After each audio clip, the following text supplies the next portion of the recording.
J'aimerais rebondir sur le message d'Olivia. Elle me dit: bonjour Jessie, j'étais justement en train de lire ma Bible, Matthieu 6, versets 19 à 20. Quand tu as parlé de l'accumulation des biens, ne vous amassez pas des trésors sous la terre, mais amassez-vous des trésors dans le ciel. Elle me dit: j'ai acheté ton livre, Prière pour les femmes. Merci Olivia pour ta confiance avec le livre.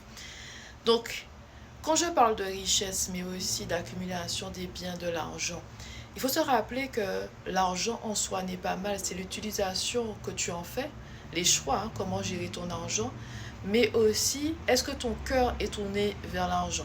Parce que le Seigneur va bénir certaines personnes financièrement au-delà de ce qu'elles peuvent imaginer et penser, peut-être devenir des millionnaires, voire des milliardaires, on ne sait pas.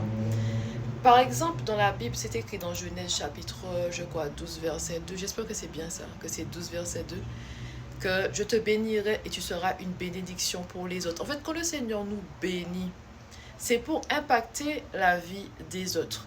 Prenons maintenant Genèse chapitre 50, verset 19 à 20. C'est l'histoire de Joseph que j'aime beaucoup.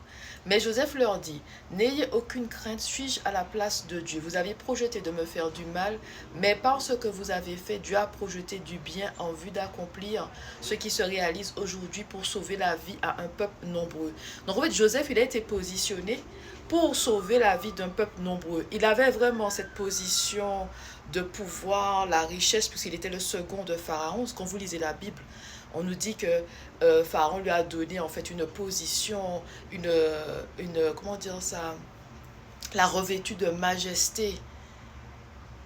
Mais c'était pour sauver la vie à un peuple nombreux. Donc quand le Seigneur nous bénit, c'est pour bénir d'autres personnes. Et je vous invite aussi, pour rebondir sur l'homme et le libre arbitre, selon moi, ok, Joseph, il aurait pu s'échapper de la maison de Potiphar. J'ai réfléchi à ça un jour, je me suis dit, je ne crois pas que même dans la prison, que c'est la prison qu'on connaît aujourd'hui. Moi, je me suis dit qu'à tout moment, Joseph aurait pu sortir de la maison de Potiphar et décider d'aller faire autre chose.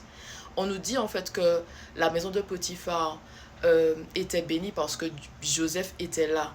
C'est-à-dire que Joseph était là où Dieu voulait qu'il soit, l'obéissance à Dieu, la soumission à Dieu.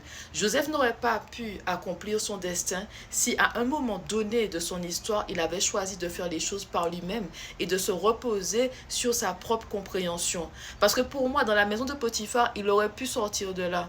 Il aurait pu s'échapper, s'enfuir, aller dans d'autres terres, sur d'autres terres. En prison, je suis sûre que les prisons d'hier, c'est pas les prisons d'aujourd'hui.